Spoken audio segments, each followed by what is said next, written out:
tous et bienvenue, c'est Jean-Mi, je suis venu parler de Hideous Abomination. Hideous Abomination, c'est un jeu captivant dans lequel vous allez construire vos propres monstres à partir de centaines de cartes. C'est un jeu pour 2 à 6 joueurs, la durée de partie de 10 à 30 minutes à partir de 5 ans, avec des règles simplifiées. Créé par Jason Cohen, il signe également les illustrations du jeu, comme dans un autre de ses jeux, Deep Regrets. Le jeu vous plonge dans une compétition amusante. À tour de rôle, posez des cartes de partie de corps pour assembler votre abomination unique, en cherchant à accumuler les caractéristiques les plus intéressantes afin de remporter des trophées qui vous donneront des points. Avec plus de 200 cartes différentes et des conditions de victoire qui varient à chaque partie est une expérience nouvelle, qui sera donc donnée via les créatures la plus étrange et la plus repoussante. Allez, on va voir comment ça se passe. Et on se retrouve avec le jeu. Donc là, ce que je vais faire, c'est que je vais expliquer les règles du jeu. Ensuite, je vous parlerai de la petite extension que vous trouvez avec le jeu. Et en fin de vidéo, je donnerai mon avis. C'est le même éditeur et auteur que le jeu Hidden Regrets, qui est un très bon jeu de cartes. Un jeu de push your luck. Vous aurez un petit i qui apparaît pendant la vidéo pour que vous alliez voir par vous-même cette vidéo-là. Moi, c'est un jeu que j'ai beaucoup apprécié. Il y a actuellement une autre campagne en cours pour l'extension et le jeu, que je vous invite à aller voir. Vous aurez en description de la vidéo le lien pour aller voir tout ça. Pour la mise en place, vous avez 10 cartes vierges que vous pouvez mettre de côté,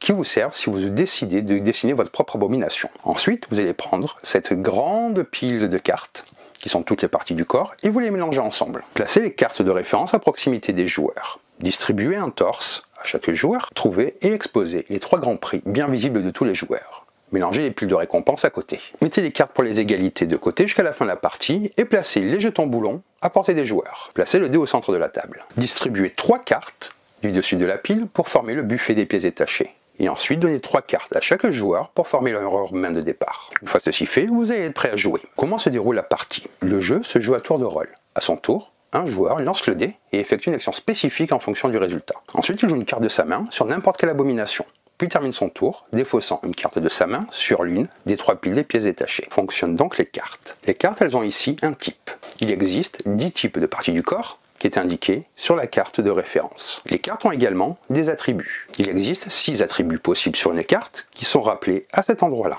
Les cartes ont également une couleur que vous reconnaîtrez grâce à l'illustration et l'icône, et également rappelée sur la carte ici. Il y a 9 couleurs différentes, plus une couleur joker, qui peut compter pour n'importe laquelle. Le dé, quant à lui, a 6 faces, mais 5 résultats possibles. Ici, c'est piocher, que vous retrouvez 2 fois sur le dé. Ici, c'est fouiller. Ici, c'est voler. Donc encore piocher, ici c'est récompense, et finalement gommade, mais je reviendrai un petit peu plus en détail sur les différents effets.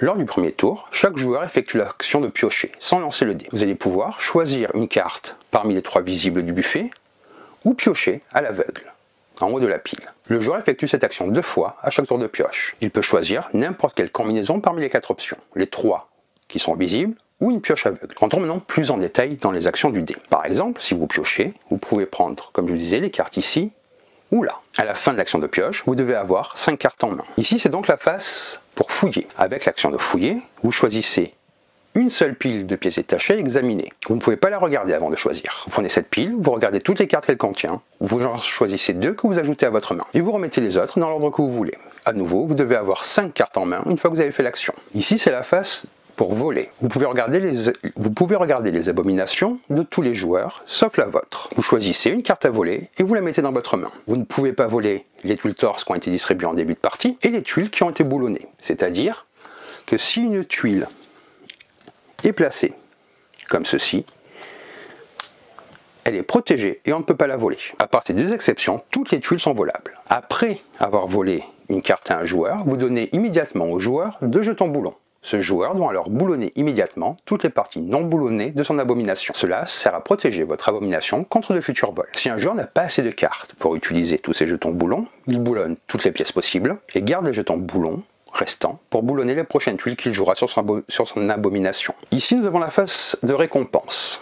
Si un joueur obtient cette face au dé, il prend une nouvelle récompense au-dessus de la pile et la place à côté de celle déjà visible. Ensuite, le joueur effectuera l'action de piocher comme expliqué précédemment. Si jamais il y a plus de récompenses affichées que de joueurs, la condition nécessaire pour terminer la partie est remplie. Par exemple, à 4 joueurs, il faut qu'il y ait 5 récompenses hors grand prix. Cela signifie qu'un joueur peut jouer la dernière tuile de son abomination et finir la partie. Et avec cette phase de dé, c'est un joker qui permet d'effectuer n'importe quelle autre action du dé. le joueur choisit une action parmi celles déjà décrites et la réalise. Après avoir lancé le dé et effectué une action, vous allez devoir poser une carte de votre main sur n'importe quelle abomination. Vous pouvez la poser sur la vôtre ou sur celle d'un adversaire. Vous pouvez très bien la poser sur un des vôtres parce que vous êtes en train de travailler sur une couleur, ça va vous rapporter des points. Ou vous pouvez bloquer un adversaire, le saboter. Ce que vous allez pouvoir faire en posant ces cartes-là, c'est quand votre adversaire va avoir plein de possibilités, comme là vous voyez vous avez 3 possibilités pour poser des cartes, en posant certaines cartes vous allez le bloquer alors qu'il se rapproche de la fin pour qu'il ait de plus en plus de choix à poser.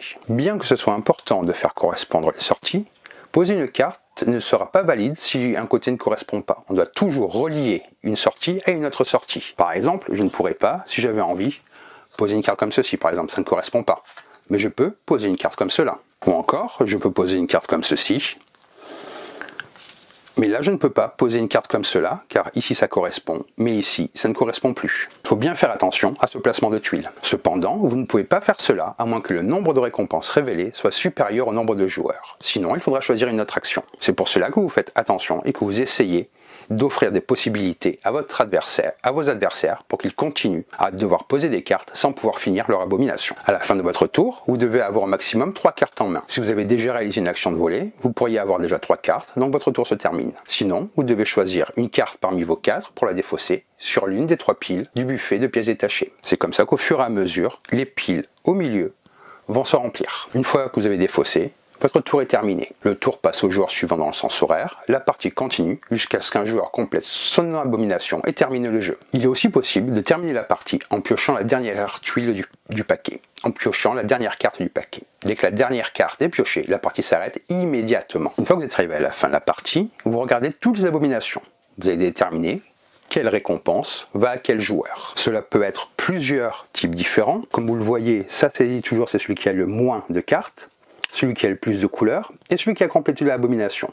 Et ici, vous allez tirer des cartes au fur et à mesure qui vont vous permettre de marquer des points. Par exemple, là, le joueur qui a le plus de cartes main, vous lui donnez la carte, et en cas d'égalité, vous utilisez ces cartes-là que vous avez mis de côté au début de la partie. Il y a un côté avec 3 et un côté avec 2 en fonction de la carte qui est là. Vous additionnez ces points en fonction donc de ces 3 cartes-là et des cartes qui ont été tirées pendant la partie à cet endroit-là, de ce deck-là. Vous allez ensuite ajouter la consistance des couleurs. Vous regardez la couleur dominante de chaque abomination pour attribuer des points. Par exemple, une abomination qui a 6 cartes orange et une jaune, la couleur dominante est orange, elle aura 6 points. Si une autre a 4 tuiles de la même couleur, elle marquera 4 points et ainsi de suite. Vous prenez le nombre de cartes de la même couleur pour marquer ces points-là. Vous additionnez les points de toutes les catégories et récompenses pour chaque joueur. Et celui avec le plus de points remporte la victoire. Il y a aussi un mode simplifié pour les plus jeunes, pour 5 à 8 ans. Vous utilisez les règles simplifiées que vous trouvez dans le livret de règles. Vous donnez un torse à chaque joueur. Les joueurs piochent à tour de rôle la tuile du dessus du paquet et la posent sur leur propre abomination. Le premier à compléter la sienne gagne. Vous n'utilisez pas de récompense, pas de jetons, pas de dés à lancer. Juste piocher et jouer jusqu'à la fin. Maintenant, je vais vous donner mon avis sur Hideous Abomination. Dans l'univers foisonnant des jeux de société modernes, rares sont ceux qui réussissent à lier originalité, stratégie accessible et plaisir visuel avec autant de réussite que Hideous Abomination.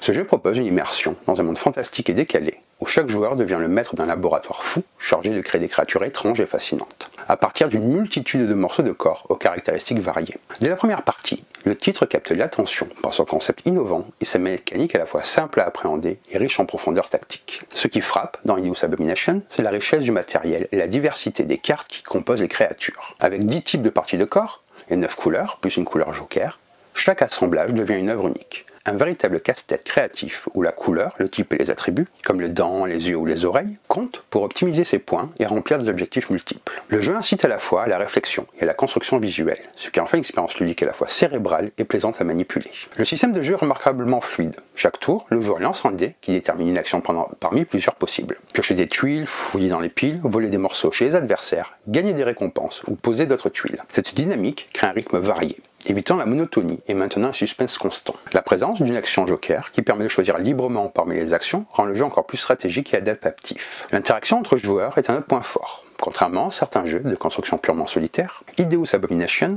propose des mécaniques d'attaque et de défense très bien pensées. La possibilité de voler des tuiles chez ses adversaires tout en leur imposant des contraintes pour protéger leur création, grâce au jeton boulon qui verrouille certaines pièces. Ajoute une dimension tactique intense et pleine de rebondissements. De plus, la possibilité de poser ses tuiles aussi bien sur sa propre abomination que sur celle d'un adversaire permet de jouer aussi bien offensivement que défensivement, en ralentissant la progression des autres tout en optimisant la sienne. Cette dualité offre une profondeur de jeu très appréciable, où chaque décision a un poids et où le bluff ou la prise de risque peuvent faire basculer la partie. La présence d'objectifs divers sous forme de récompenses enrichit encore davantage l'expérience de jeu. Ces prêts encouragent les joueurs à diversifier leur stratégie en valorisant des aspects différents, nombre de tuiles, diversité des couleurs, quantité d'attributs spécifiques. Cette multiplicité d'objectifs pousse à réfléchir non seulement à la construction immédiate, mais aussi à la vision à long terme de son abomination. Ces récompenses ne sont pas simplement accessoires, elles influent directement sur le score final et peuvent être déterminantes dans le dénouement de la partie, ajoutant une touche supplémentaire de compétition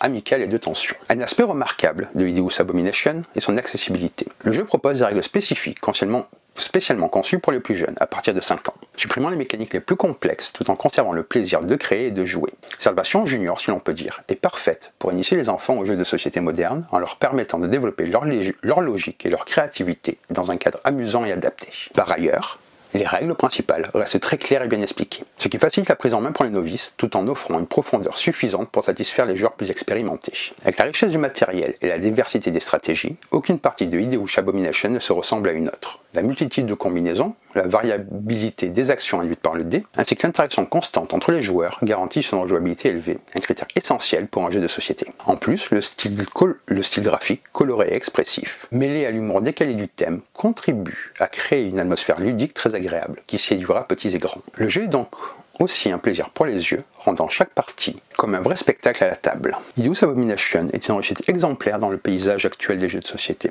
Il combine une mécanique originale, des choix tactiques multiples, une interaction riche entre joueurs et un univers visuel à la fois drôle et captivant. Ce jeu parviendra à séduire autant les familles que les amateurs de stratégie légère, grâce à son équilibre entre simplicité d'accès et profondeur de gameplay. Si vous cherchez un jeu qui stimule la créativité, encourage la compétition ludique et promet des parties rythmées, Hideous Abomination est sans doute une valeur sûre à intégrer dans votre collection. C'est une expérience ludique réjouissante qui ravira autant les enfants que les adultes et promet des heures de plaisir partagées autour de la table. Donc voilà pour cette vidéo de Hideous Abomination. J'espère que ça vous a plu, que ça vous a plus appris sur ce jeu, que je vous invite vraiment à découvrir. Si ça vous a plu, n'hésitez pas à laisser un commentaire, à vous abonner à la chaîne, à partager la vidéo. Ça fait plaisir et ça aide pour le référencement. Et donc sur ce, je vous dis bonne partie et bon jeu!